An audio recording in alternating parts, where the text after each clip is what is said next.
Warning, this podcast contains spoilers. Warning, this podcast contains spoilers.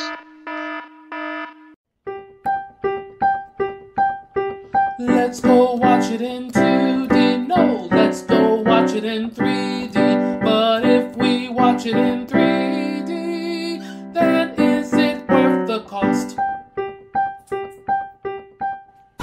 You get to decide what kind of king you are going to be. Don't freeze. I never freeze. All right, James, so we're here to record a new podcast review of Black Panther. Yes, the new Marvel movie that came out in February. February 16th, 2018. And we're recording this on the 19th. Yes. That matters. But let's go ahead and go to the review, and we're going to go full-on spoilers, so if you have not seen this, you need to... Yes, and you don't want to be spoiled. Yeah, go ahead and pause this and come back after you listened. Warning, this podcast contains spoilers. Warning, this podcast contains spoilers. So, let's get on to the movie itself. So, James, I want to start setting up the premise of this movie? Okay, so basically the premise is that it takes place, I believe, right after the events of Civil War, and because spoiler for Civil War, Black Panther, T'Challa's father, died in an explosion caused by Baron Zemo in the last movie. And so because of this, he is basically rushed into the premise of king. He has to take up the throne. And the vast majority of the characters in this movie are pretty much new. So we know T'Challa because he was in Civil War, but the vast majority here are introduced. Yes. His the leader of the Wakandan military was in Civil War too. She was there. But yeah, the majority of these characters are introduced in this film. Like they're pretty new. And the most of the movie is in Wakanda. So yes, there is a scene in South Korea that, I mean, we'll get to it. But besides that, honestly, like it's a pretty isolated movie. Yeah, it's self-contained, so if you haven't seen the rest of the Marvel movies or read any of the Marvel comics, you're good to go. So we follow T'Challa? How do you pronounce that? T'Challa. Okay. So he comes back and to take over, and he has to prove himself to be worthy of it. So he has to be there. He's, I think, automatically given the right to take the crown. Yeah, basically, it's because, it's the succession, the line of succession it goes to. Was it the firstborn son or whatever? That's the way it works, the monarchy. Mm-hmm. So, yeah, the second your father dies, and you're the next in line, it's almost an instant process. They don't wait. So we get onto Wakanda and see him, trying to. You have to battle anyone that decides to that you are not worthy. Yeah. You are worthy. And you get a really cool scene in a waterfall as he has to prove his worth and battle without his powers, without his suit. Yes. It shows, basically his fighting ability without the Black Panther suit. I guess it's to show, that he's strong even without it. And he almost loses that fight. Yes. And it's actually a pretty good fight, so. Yeah. There is good choreographed fights in this, and to my knowledge, the actors were trained, in actual martial arts, during the production of this movie, and that's the reason why when it's not CGI, it's just hand-to-hand combat. It does look really good. So he has to, after he wins the fight, eat the herb. And yes. He has a vision of his father, and he becomes the king. Yes. Now, the herb is interesting because This herb is only for Wakanda. It's not like anyone else could eat this thing. Yeah. It's heavily implied, but it's not specifically said that this herb is caused, or it grew out of the vibranium that is, that I guess a meteor or something struck it. Yes. And maybe the radiation or something caused the plant to do this or something, and that's why that herb is special to this area. It's caused by the vibranium and maybe the or something. I don't know, whatever. Yeah. It kind of has mystic elements, but it's not 100% mystical either. It's all kind of crazy. Yeah, there's a very almost it's like a very Thor 3 kind of feel to it, because it's like you see a dead person that kind of like, to me, what the T'Challa seeing his dead father reminded me a lot of in Thor 3 when Thor saw Odin after he had died. That's what it kind of reminded me of. And there's actually a really cool introduction scene, like animated, kind of, that kind of sets up everything. So you totally get everything here, what happened to the cultures, and there's multiple tribes that live here and all that. Yeah. So he becomes king, and they're talking about if he needs to outreach to other parts of the world, because everywhere else doesn't know about Wakanda. They think it's just some poor African country that but they don't know how advanced it actually is and how rich they are, and isolated country that gives the impression of being a poor, basic country, But they're really advanced. They're one of the more advanced countries in the world, on Earth. Yes. So we learn that Ulysses Claw stole some vibranium and is working with another character who is named Killmonger, and they together are working. Tell me about this plot more, James. Okay, so basically, it's revealed, and the thing is that Ulysses Claw was in Age of Ultron. Now, for some reason, there is not a call back to Age of Ultron. They actively act like that movie didn't happen, and it's kind of strange to not even mention, like, what happened to your hand? Oh, Ultron cut it off, or some robot cut it off. I mean, it seems like they kind of missed an opportunity to throw a bone to that, to connect it.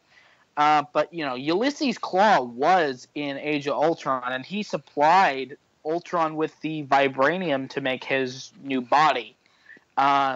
So this is a character that has appeared before.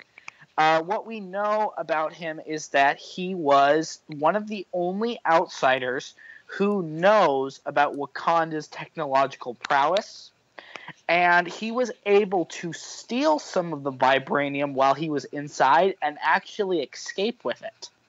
Now, the federal government and largely the other governments of the world believe that Ulysses Claw stole all of the vibranium in Wakanda, but this isn't true. This is, this is a ruse. So, he only stole a small fraction in comparison. So we get Killmonger, which is working with him. And yes. He is American, or we'll get to that eventually. He's an American-born, basically, terrorist. He's America, San Francisco. Was it No, it was Oakland. Oakland, right? Yeah, Oakland. Yeah. So, he's American-born. You could definitely tell that he, right from the get-go, he knows about Wakanda. Like, even though he's not in Wakanda, he knows about Wakanda. Like, his father tells him the stories. Yeah, exactly. His father is actually a major character, which I did not know until, we get to see that he is the brother of the king of Wakanda. Yes. And T'Challa's brother. T'Challa's uncle. Yeah. Uncle, right? Uncle. Yeah. His uncle, and then Killmonger is actually T'Challa's cousin. So he feels that he should get back to the throne and he should control. And his way of how he wants to control Wakanda is to use its weapons to basically take over the world. Yes. What he wants to do is he wants to basically supply the world, mainly fringe terrorist organizations, with Wakandan technology, as in vibranium weapons, so that they can basically take over the world. To try to help out the people as well, because he feels that Wakanda is being greedy with their advanced civilization, and to a point, he's actually right, you know. And that's what makes him a fantastic character, that many times you think, hey, he has some points, you know. He's not totally good, but he has definitely motivations that are compelling and sympathetic. Do you agree? I don't know if I'd say that. I could see why he would think that way. He's still a monster. But yeah, he's still a bad guy. Like, you kind of get the impression it's like just he bases a lot of his kind of worldview on how he grew up, and he views the he kind of, to me, what it came across as is not so much that Wakanda itself is being greedy. It's more he missed out on Wakanda, you know? Mm-hmm. Okay. You know what I mean? Because he never was allowed to go. Yeah, so the king killed his dad, and because he wanted to use the weapons like that, and he left him to be an orphan, and he feels very upset and holds that grudge against Wakanda. So that is his character arc, and they work together to go back to Wakanda and steal more items and make more weapons. And you have a really cool scene where it goes to Korea and then, you know, tries to meet up with Black Panther and well, not with Black Panther, but with just a different, you know what I'm talking about? Yes.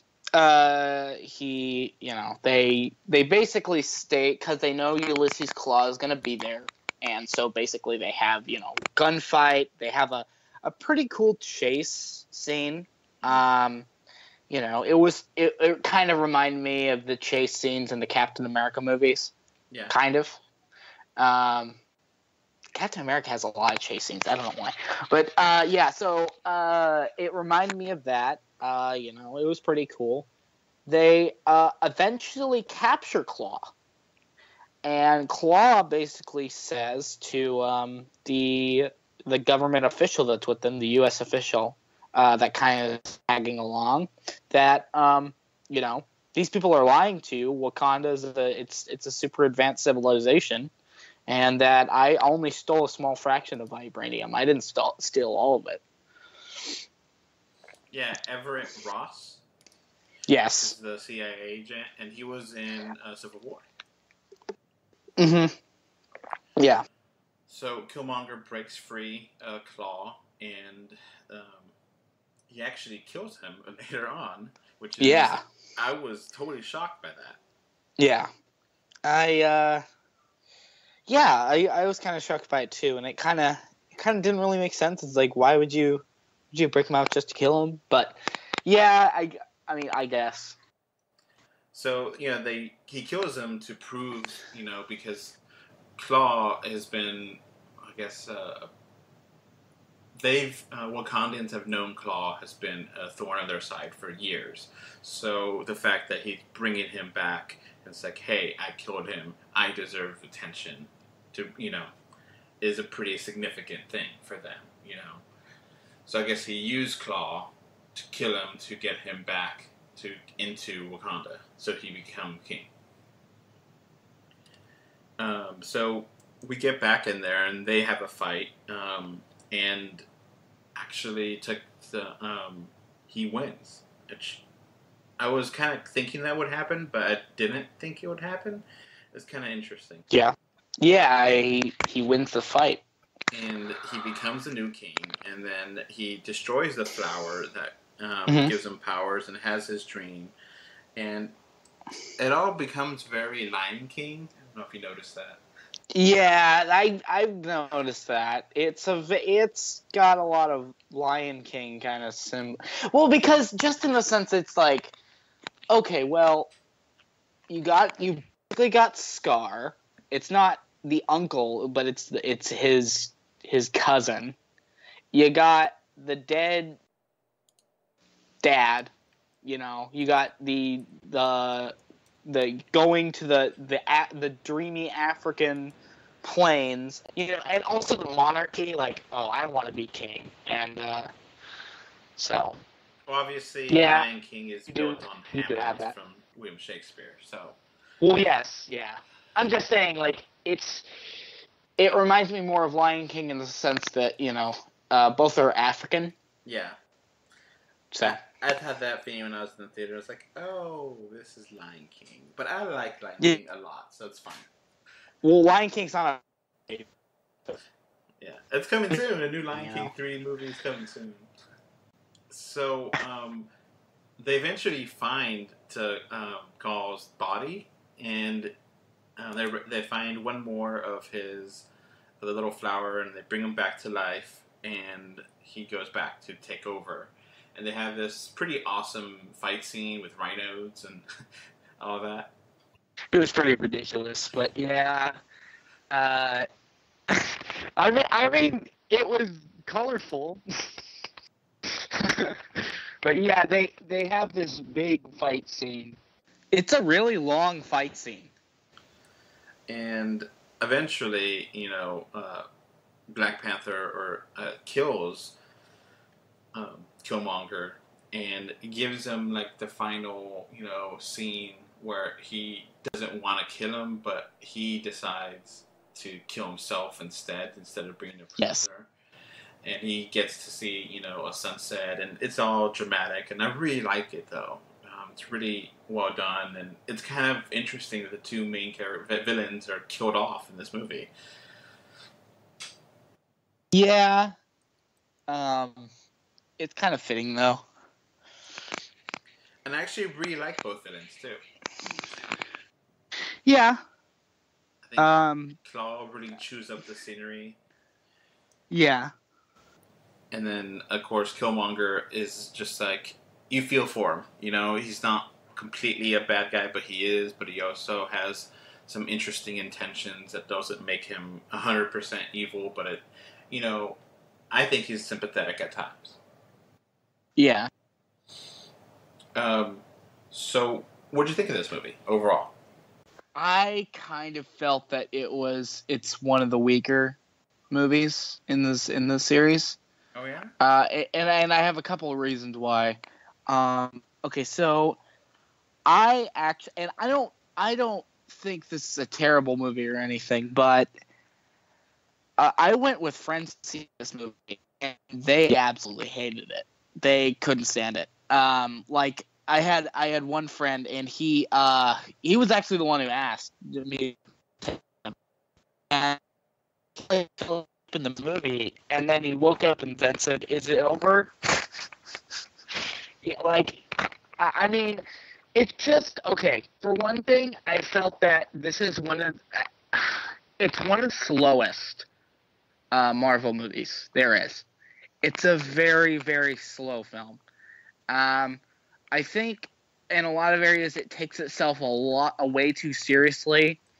Another problem I had with it is that how disconnected it is from the rest of the Marvel films, to the point where, you know, you say it's a standalone movie. Well, I don't really think that the Marvel Climatic Universe works very well when it's on its own. I mean, you have that problem in Guardians of the Galaxy 2, in my opinion. You know, it's too out there. This is completely self-contained. This is a movie that's completely self-contained. I honestly thought that this movie would, you know, connect to or set up Infinity War. And I mean, you have at the very end, the very last scene, you see that Bucky is woke up.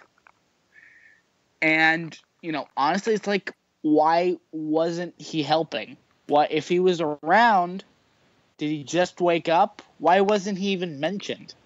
It's, it seems like they purposely ignored the continuity of everything, serious whatever, and it just, I don't know, it didn't work for me. Now, Bucky is the second end credits scene, and yes, you get the impression that they fixed him, that he's no longer brainwashed Yeah. by the Russians, Yeah. and he can now function as a regular Yeah. Character, where before he could help Captain America, but then he could get transformed again to be the Winter Soldier and be a machine. So you assume, I guess, that there's like a comic or something that takes place and explains how they fixed him, and they use some kind of brain waves or something. I don't know. Yeah. The other scene was where he's in the UN and he reveals that Wakanda is more than just a poor African country, which Yeah. I thought it was kind of assumed that they would do that, so I don't know if it was really needed. Yeah. So I kind of see what you're saying, but I also really like it. I kind of feel like it's kind of like Wonder Woman for this year, where it's standalone, but it's kind of connected, and you get to have a totally different world to see, because Wakanda is something you've never seen before, never been anything kind of like this at all. So I really enjoyed it, and I enjoyed some of the deeper themes in there, and what it means to be colonized, and should you fight, and how isolationism and all those different elements I really liked. So I actually think the exact opposite, that it's just one of the best, and it's for me, I really love this movie, and I want to see more in Wakanda. I love the cast. His sister being like a Q from Bond movie, where she's giving all the gadgets and doing all these things, and his admiral or whatever, he's like awesome with his spear gun. It's so cool. Huh. I just thought it was interesting to see this world and see it connect. But I do see that it doesn't really connect exactly with everything else going on. It's I thought It doesn't really. maybe they could have Mesh. connected the Soul Gem to something or other, but I guess they're gonna do that maybe later. I don't know. Yeah, I don't know. It's just like one of the movies where I wanted it to be more of something that would tie into Infinity War more. And then it's like I don't really agree with the message, because if Wakanda is basically protected by being like isolation, and if you were to just kind of undo that, I think there would be a lot more problems that it would cause than it would. But I mean, I see what they're kind of going for, but like realistically, I can't really see it, Okay, and I'll give you that. There is some plot holes here that are because like, okay, if they bring up the whole technology issue, like Wakanda is so advanced that if you were to bring in all these foreigners into the country, like what if they get a hand of those on that technology and they sell it on the black market or something like that? That is a problem that they legitimately address, and it just seems like realistically, like in real life, it's just something that they couldn't do. Like maybe they could give resources to other countries and help out that way, but I can't really see them like, opening the door, So yeah, that's a good question, because how do they handle that? Yeah. And Black Panther, like he says, when you open up the door to refugees, they bring their problems with them. And I'm like, well, yeah, that's the problem with it. You're not wrong. And so, like, just a political message from the stance of, like, Black Panther is kind of seen as not the bad guy, but someone who's on the wrong side of history for thinking that way. But, like, Wakanda's a different story altogether. It's a super advanced civilization that probably couldn't realistically do that. It's not like, a country here. It's its own thing. Yeah, I mean, those themes are really interesting to play out because that's part of the reason Killmonger is like, hey, you need to. Yeah, and I mean, Killmonger has bad intentions with it too, and I mean, he openly wants to do that. He wants to sell all the weapons, to other countries, and conquer and get revenge for the past, and, but he also wants to open up. So it's that dynamic is interesting for me and makes it for me a better movie because of that depth. That hey, they don't have solutions here. They just tell you ideas, but that so that's one thing there that I think is really interesting because they are supposed to be really rich because of the vibranium, but if they're isolated, how do they really become rich if they don't talk to other countries? And then there's kind of a plot hole where it connects to Civil War because, so T'Challa was there when his father died, and he had the suit with him, I guess. He took it to, I guess his father takes the suit, but I assume the suit was made for his father, not him, but it fits, and he seems to have the same kind of, I just rewatched Civil War, so he does seem to have the vast majority of the same abilities as he did in the actual movie. I think the vibranium reflection or whatever, where he, isn't there, but he's still essentially the same. So it's like, when did he eat that heart fruit or whatever, heart herb, and why did he eat it if he's not the king until, because when he had to fight it the first time. So you're saying, like, okay, well, to be like the Black Panther, you have to like go through this process to basically like, it's not just a suit like Iron Man. It's where you have to go through some ritual. That's something I kind of thought was weird with Killmonger because, he goes through the ritual and all, but he just seems to instantly know how to use the Black Panther suit. Without any explanation. So I think the suit itself is just, just literally a suit. Like, he doesn't have any, like, it increases the powers of the person. And like, if you already have training in martial arts, then you could always, already use it kind of thing. And, but the suit itself is kind of given a little bit of, lip service, but not giving how it actually works. And, it's like, okay, cool. It could, reflect kinetic energy. And it's like, okay, that sounds interesting. Tell me more. And that's it. They just let it go. So it's interesting how they do that. And, so why did he eat the fruit before he did the Civil War?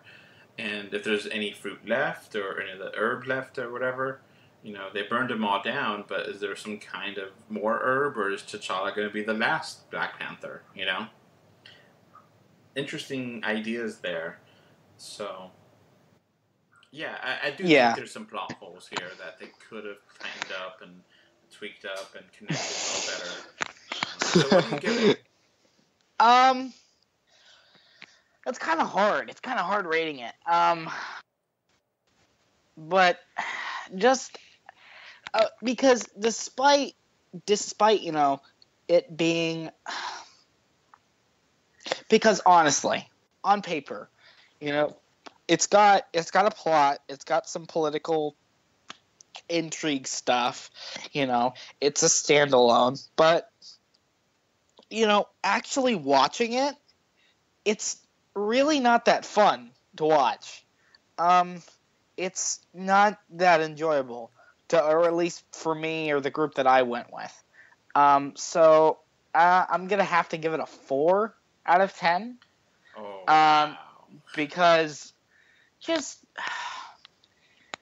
like I just think that this is one of the weakest Marvel movies out there. Like it's its own thing, yeah, but it's just not what I wanted or something that I would ever watch again, honestly.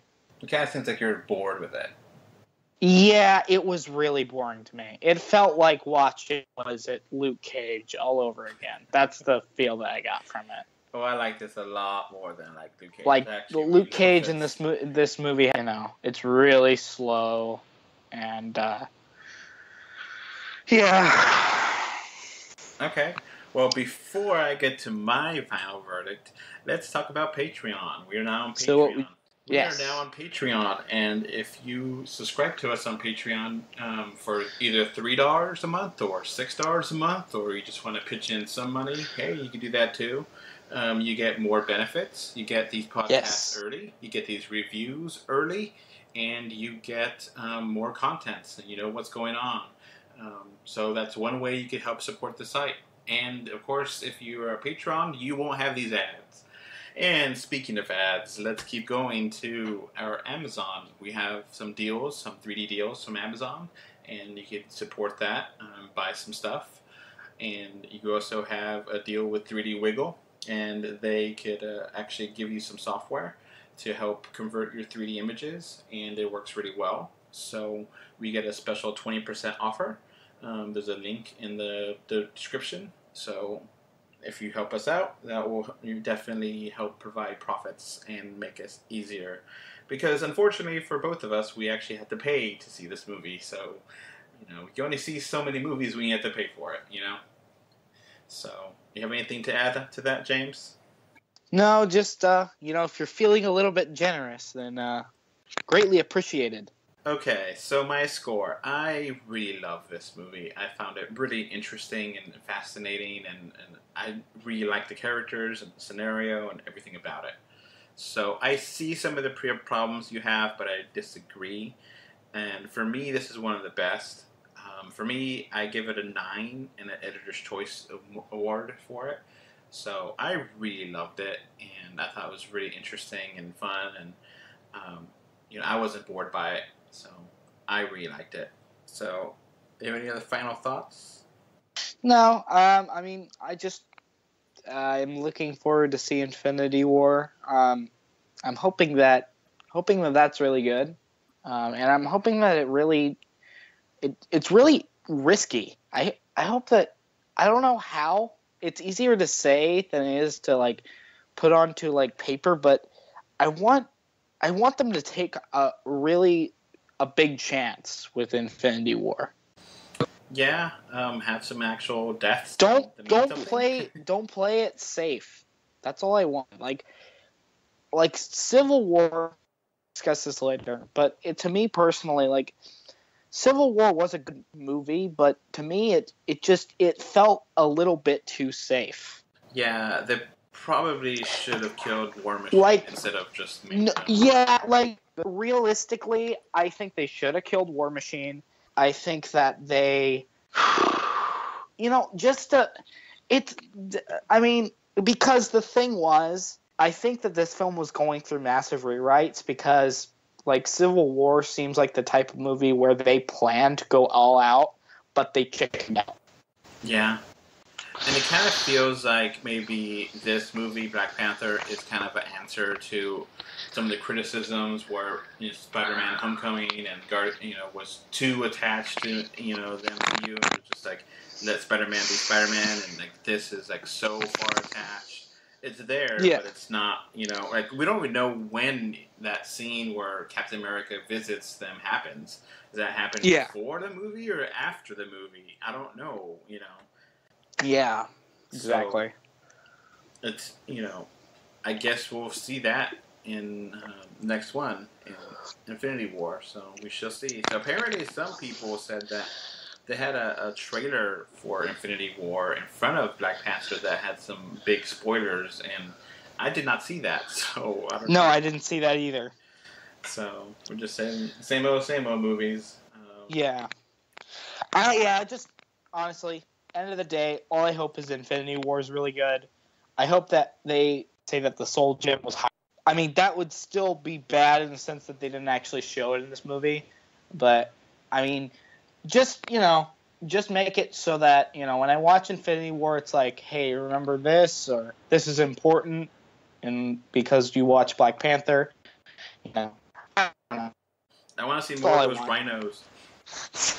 Release the rhinos! Like, I was like, this movie's so stupid.